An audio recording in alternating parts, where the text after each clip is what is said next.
Hello and welcome to another edition of For the Record. I'm Sean Murphy, back at my table. One of my favorite shows of the year because it's one of my favorite events of the year. Has a new name, but he doesn't. His name is Mitch Halleck. He is the creator, the inventor of TerrifiCon, the founder, and also apparently superhero too. But absolutely, we'll get into that too. This today, yeah. And it is a Comic-Con-like event. It is a Comic-Con. If you don't, for the maybe the two people watching that don't exactly understand what a Comic-Con type event is, what is it? A Comic-Con is, well, now it's a lot easier to tell people because there's so much of this stuff prevalent in everyday life. You turn on the TV, right? You turn on what is Netflix, any online video thing. We've got superheroes. We've got comic books that have come to life. We've got video games, we've got movies. It's so much part of today's society. Everybody knows what a superhero is now. Everybody knows what a comic book is. Everybody knows what a Pokemon is, all that stuff. And what the Comic-Con concept is, everything from San Diego to New York to Mohegan Sun, it's a gathering of all like-minded people, fans, creators, people, actors, writers, artists that put this together. And then the best part is dealers of cool stuff that sell this thing, like t-shirts and toys and comic books and posters and autographs. So for 3 days at the Mohegan Sun on August 19th to the 21st. It's not just for nerds anymore. It's the man is. Right? I like that. Genius. That's a great subline. I'm calling it Connecticut's Terrific Comic-Con at Mohegan Sun, but I like that name a lot better. Now, for just a moment, I'm going to pat myself on the back because it's because of me. Yes. I brought you up to the Mohegan Sun, a fantastic venue, but you yourself take some credit because it grew into what it is now. You started out at a garage, probably, right? Yeah, in my basement, just a couple friends. No, but the funny thing is, you're so right, because I remember years ago coming here, I think it was 4 years ago, I was here promoting a show I was organizing back in, I think it might have been in Trumbull. Oh, okay, it might have been that far back, because I remember you saying to me, why don't you ever do a comic convention at the Mohegan Sun? And I looked at you, and I'm like, because at the time I was down in Fairfield County. And I said, oh, it's so far away, you know, from where I live, it's a good 60, 70 miles away.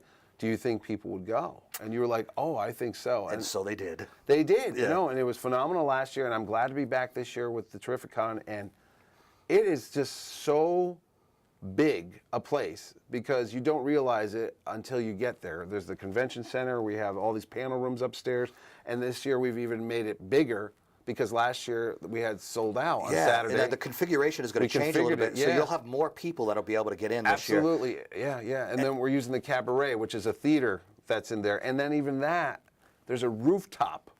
I guess they call it Party on the Rooftops down here. They have it every Friday. It's basically the top of the garage, basically. Yeah. And I didn't realize you were going to be out there. No, they said, do you want to do it on Saturday night? I go, what do you mean? They go, you want to have a Comic-Con after party or after dark type of thing. That's outstanding. So as long as it doesn't rain, because we don't have any control unless Thor's there. But from 8 o'clock to midnight on Saturday, you can go out there. There's going to be music. There's going to be comedy. It's hosted by Ming Chen, who's on the show Comic Book Men with this guy, Kevin Smith. Now, they're all coming this year, They're all coming except Walt Flanagan. He's actually got to stay behind and keep the store open.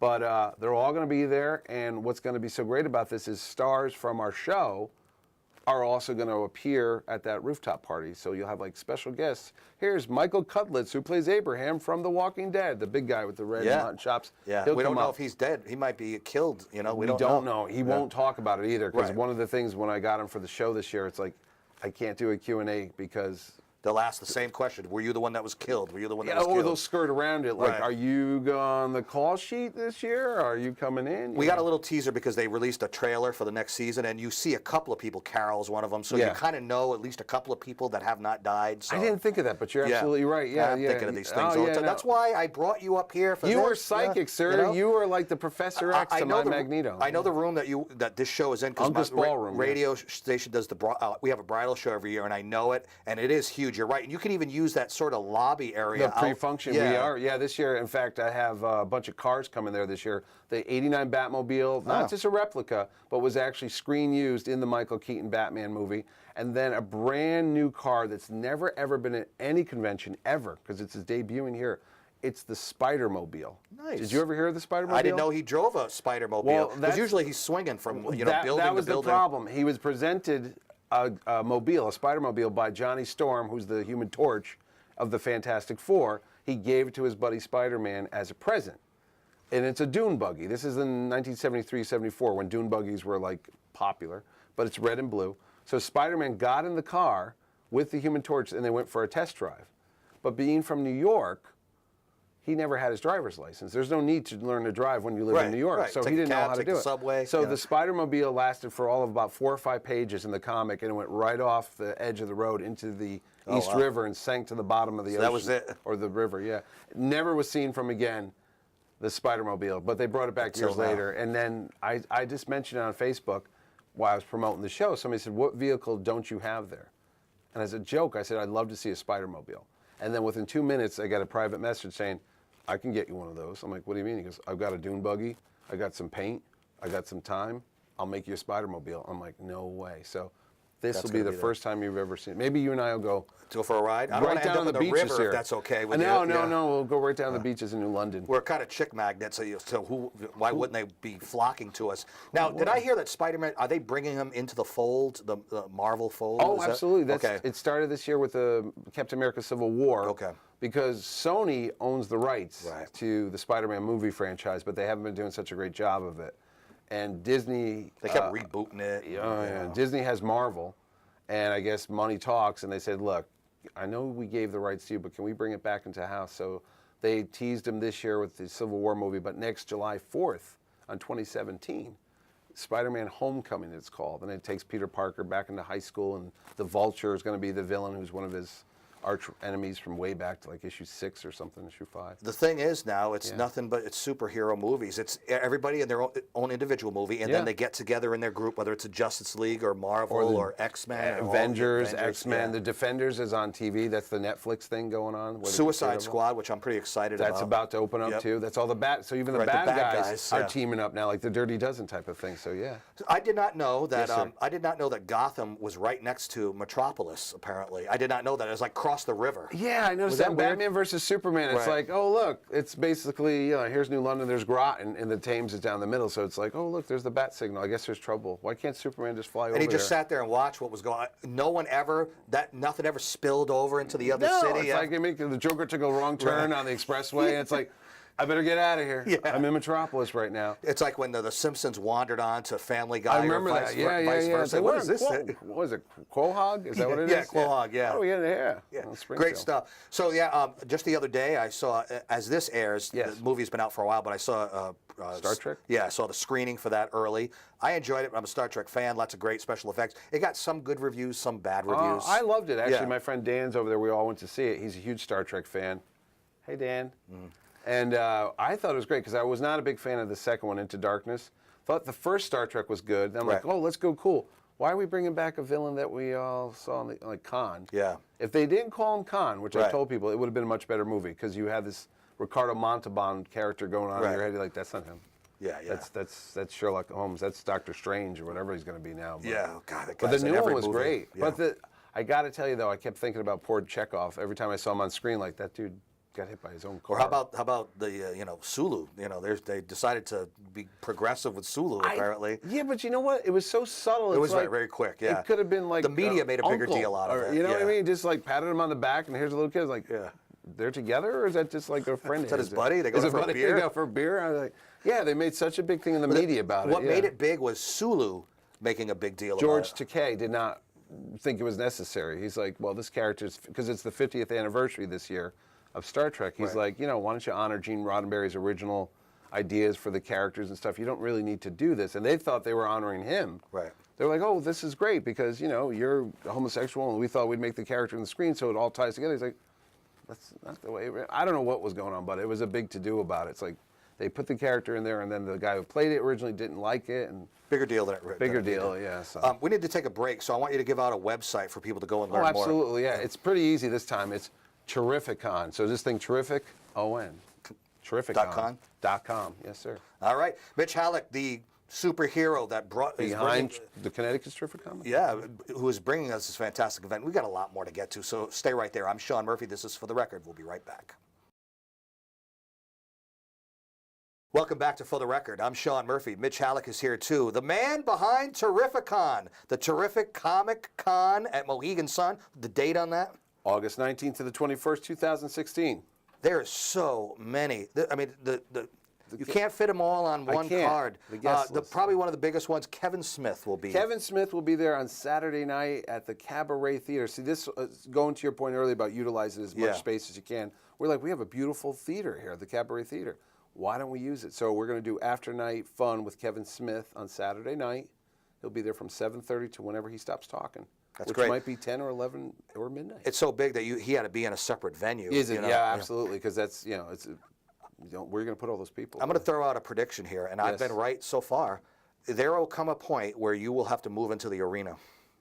How about that? We actually already started talking about that. See, you are psychic. We started talking about that this year. We're like, what are you trying to do doing that? As it is right now, they do shows, what they call cut-down arena shows, where you can split that in half. Right. Yeah. Usually it's for acoustic events and stuff like that. And what's your capacity now at your place? Well, the Mohegan, going back, wait a minute, you just had the Barrett Jackson show in there, which was like 80,000 people there over 3 days, and they utilized the same thing. They did the arena and they did the convention center, so it's already in the works. So, but if we had the wheels are spinning, my friend. I think it's like a 10,000 seat. It's a 10,000 seat, and you can split that if you want. And, absolutely. And the theaters, obviously, that's a lower number. That's like perfect. That's about venue 400 or 500 people in the theater, and then the convention center. So, and then we have the rooftop. Right. My God, we might just take over all of Uncasville. We're gonna move out like some slot machines. Call it TerrifiConville, right? There, Terrific County. So Kevin Smith, what will he talk about? Just everything about his movies and his life? No. He's just a nerd like us. He'll talk about comic books, movies, because he's involved in everything now. He does directing. He does The Flash. He's directed a great episode last year. He's coming back. He does his podcast. He does his movies. He's got something called Yoga Hosers out there right now with his daughter in it. He's written comic books. He's done it all. He's also got a failure or two in his day that he talks about in that documentary that I find fascinating, the Nicolas Cage Superman movie that never was made. Superman Lives, yeah. They did a documentary about a movie that didn't get made. And Tim Burton, Yeah, and he wrote the original script for it, which they completely trashed. He admits it, and he talks about it. It's amazing. What would have happened with that movie if it were made? I almost want to see that movie because I saw the same thing you did. They had a lot done. They had this plastic suit that he was going to wear that lit up. Yeah. And then they had some bizarre, like, spiders or something? Well, that's Tim Burton's idea. All his monsters seem to be the same, that's his original scripts. And there's a skull ship that was coming in very bizarre. That was supposed to be, I think, Brainiac. But the concept was Superman had died just like he did in the comic books, and then he had come back to life. So it was called Superman Lives. And they were going to film it in Pittsburgh. They already had buildings picked out. Already. LexCorp and all that. I mean, they were so far down the road with this thing, and then it must have been at that point where the movie studio said, you know what, we're not gonna do this. Well, I really don't. Did they ever really give an explanation why they pulled the plug on it? Because he had success with Batman. The assets were moved to other things, and one of them was Wild Wild West, which turned out to be a bomb. Oh, is that one of the reasons? That was one of the reasons. Yeah. But just bad moves all around. And I think at that point, the movie studios were really starting to get conservative. You know what I mean? Well, they weren't having success with superhero movies at that point because we're talking mid-'90s, and it started going downhill. You had your Batman Returns, which was mixed audience when Michael Keaton, and then Burton left. And then, what's his name? Schumacher? Joel Schumacher came in for Batman Forever and then Batman and Robin. I can talk the talk. That was the death knell, though. I mean, that's right. And that's when I think this was right in the thick of it. It wasn't until the 2000s when Marvel came in with Blade and X-Men and then Spider-Man and everything started working again. And so, anyway, yes, we can go on about superheroes. Speaking of playing it safe. Yes, sir. Disney buys LucasArts, okay?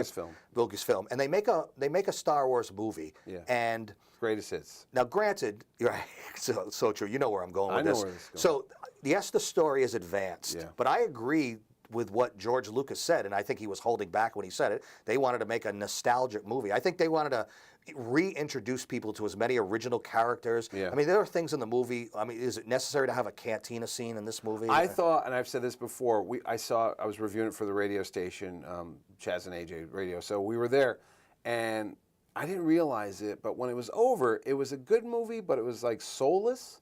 Right. It was like empty. It was like eating McDonald's food. It's like it fills you up, but it's not good for you. Yeah. No offense, McDonald's. It's not nutritional value.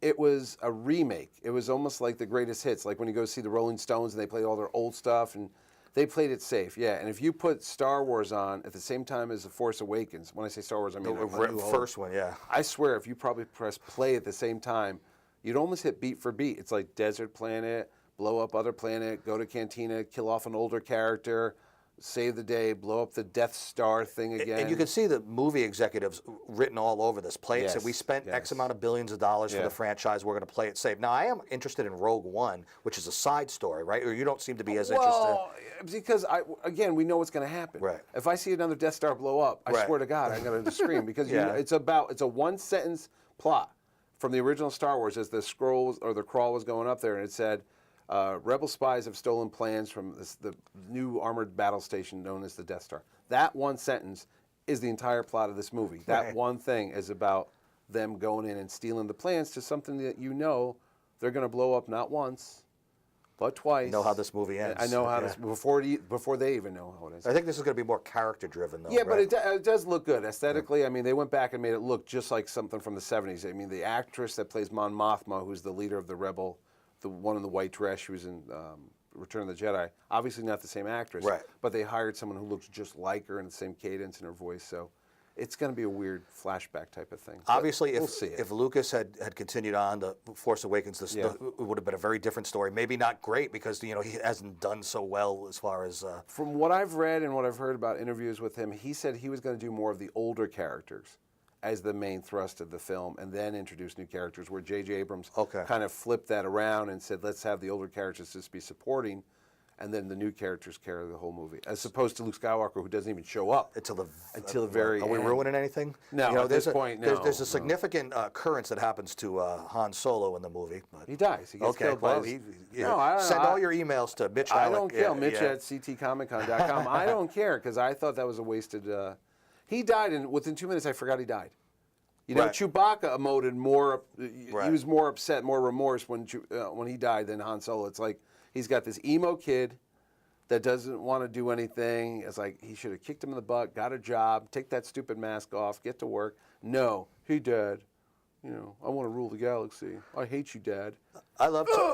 See, okay, well, he told you so. And Harrison Ford only showed up for the money. You know that. Oh yeah, and he got injured. This is a different Harrison Ford story than what we've been telling you about the last few times. Right. No. Man's old. Are they going to do another? He still can't see good because of the flash cube thing. Don't even go there. That would be the fourth time. Watch the other shows. I don't want to tell you this, but I told that story on another show. Another TV show. That's okay. I was cheating on you. That's all right. You cheat on me, radio, TV, everything. Let's get back to the con here, okay? Yes, TerrifiCon. So, what's the best thing for someone to do? Obviously, it's to experience all 3 days because there's different things going on. It's like Disney World. Yeah. Honestly, I'm not kidding. You really can't see it all in one day, and that's not just to say get all 3 days, which is actually more economical because if you buy a 3-day ticket, it comes out to like $20-something a day, and there's free parking.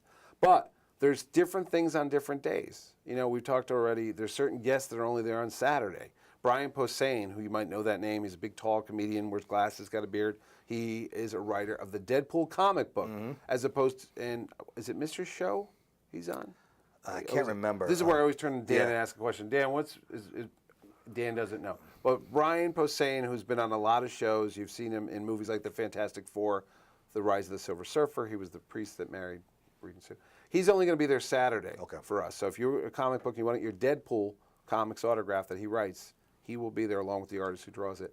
We said Kevin Smith's only there on Saturday night. Friday night, we've got some awesome stuff going on as well. The folks at Comics with an X, there's the comedy club there. Right. They've got Brian Posehn again doing his stand-up comedy. But then at 10 o'clock, they've got something called Filthy Family Feud, the superhero edition. So they're going to do stuff. And then on Sunday, of course, it's Kids Day.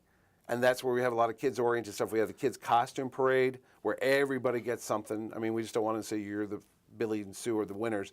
We want all the kids to participate, and so everyone's going to get a little token of appreciation. And Cake Boss, who's one of the it's very popular stores there. If you know the bakery, they're very popular. They're going to be building a TerrifiCon cake featuring our superhero. So all the kids will be getting a slice of cake after the parade, and we've got magic shows, we've got music, we've got a kids Comic-Con thing happening upstairs with puppets and how to draw. So Sunday's a terrific day, and again, that's why you need to go all 3 days because there's something to see every single day. Is the Kevin Smith thing in the cabaret, is that like a separate admission kind of a thing? Okay, because that's a whole separate venue. That's a whole separate thing. Yeah. What happens is you go to the con till like 7:30 that night, and then you immediately walk over to see Kevin Smith. But if you don't want to go see Kevin Smith, like I said, you can go right up to the rooftop from 8 to midnight, and then party all night long, drink specials, music, or go over to the comics show and see Brian Posehn once again. He's doing 2 shows that night. Some of these things could get sold out even before the event. Kevin Smith, by the time, I mean, Yeah. we're recording this about 3 weeks before the show, and I'm already knocking at the door. I've got like 20 tickets left, so